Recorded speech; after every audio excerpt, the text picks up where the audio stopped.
Stir-fried noodles, jam-packed with so many good things. Roasted pork, prawns, big chunky chunks of egg. This is my version of Singapore noodles. All right, let's get one thing straight before we start cooking, and that is you probably won't find these Singapore noodles in Singapore. In fact, in all the times I've been to Singapore, I've never once had them in Singapore, but you do find them in Australia and in America, mainly in Chinese restaurants. Now, that doesn't mean to say that they're not amazing noodles, they're just maybe incorrectly named. Anyway, whatever you want to call them, these noodles are epic and they're a great noodle dish to make for a crowd. I'm going to give you all my tips on how we can do that and still get the very best noodle stir fry. All right, so first up, let's make our barbecue pork. Now, if you live near a Chinatown in your city and you have access to some really good Chinese roast pork, please go ahead and grab that really good shortcut. But we're going to make a very quick version here. I've got some pork belly, and the first thing I want to do is take the skin off. The skin just will not get crispy in the amount of time that we've got. Now, I prefer pork belly or pork shoulder for making barbecue pork. A lot of recipes call for pork fillet or pork tenderloin. To be honest, it dries out in the oven and I just don't find it as juicy as your pork or shoulder cuts. So I'm going to cut this into 2 pieces, and then I've got some Chinese char siu barbecue sauce here that you can find in the Asian section of a lot of supermarkets these days. And that goes in along with a little bit of soy sauce. Now, I do have the full-on homemade version of this recipe for char siu pork on my YouTube channel, so if you want to make the full-on version, which is even tastier, head there and you can watch it. This one will do in a pinch. Okay, get those pieces out to a tray lined with some baking paper. Now pop that pork into a hot oven about 20 minutes or until it's cooked through and you can see some little charriness happening on the edges.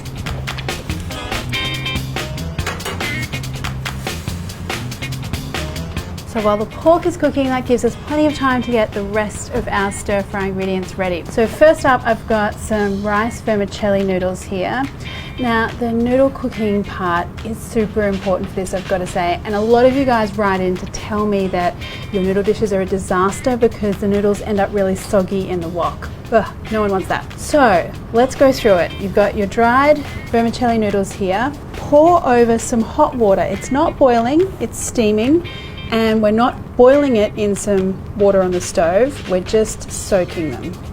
Now just agitate those noodles a little bit as they're soaking and just leave them 2-3 minutes. Keep checking every minute or so, and just as soon as they're tender, you want to get them out. So in the meantime, I'm going to chop some vegetables, and I'm going with a red capsicum for this one. And some sugar snap peas as well. Now you could leave these whole. I quite like to slice them up because you're generally going to be eating this with some chopsticks. I want everything to be like a little bite-sized piece. Now let's check our noodles, and literally in that short time it took me to chop those vegetables, these are done. Just drain them really well, put them into a bowl. And they should be cooked and tender, but they should in no way be sticky and soggy at this point. Now for the eggs, I want a lot of like chunky bits of egg in my noodles, so I'm going to do 4 eggs for this one.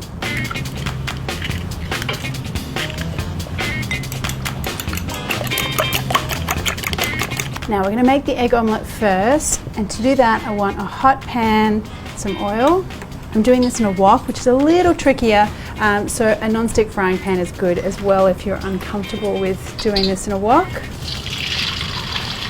And now, the trick to doing this is to spread the egg out using your spatula as it goes.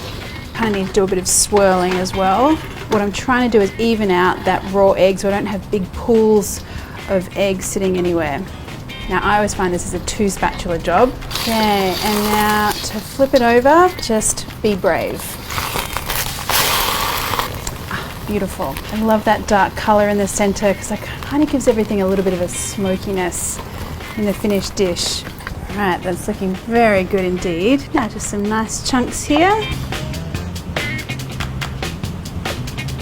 Okay, so this pork is smelling amazing.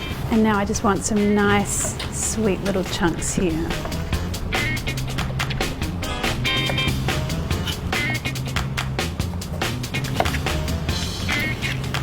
Okay, so now it's time to get everything in the wok.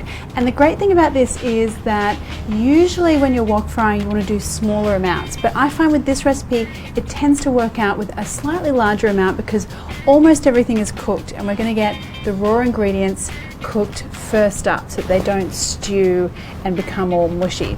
You'll see what I mean. Now when the wok's hot, I'm going to add some oil and some garlic and onion.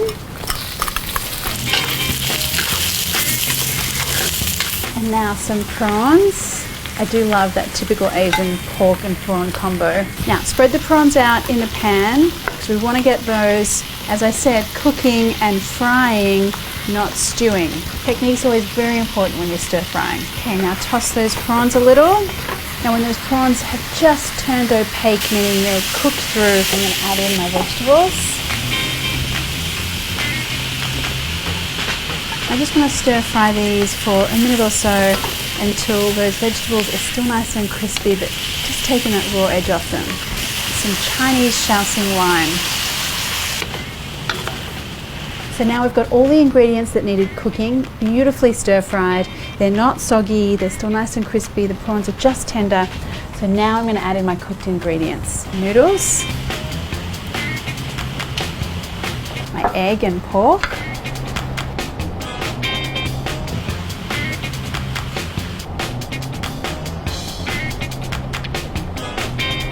and now for the seasoning, some soy sauce. And here's what gives the Singapore noodles its distinctive character, and that is just a little dash of curry powder.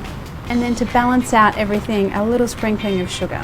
And now we toss. So this isn't a saucy noodle dish. This should really just have enough liquid to coat each strand of noodle, but not be soaking in sauce. Look at all those colors. And you can see just how beautiful and light and separated all those noodles are. Okay, time to serve up. I love having a big mound of these in the center of the table to share with friends. Oh, these noodles always bring me so much joy.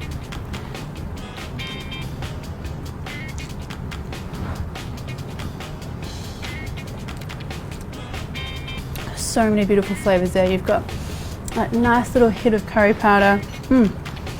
And then that chunky egg and the sweet pork. So yum. This one is such a crowd pleaser.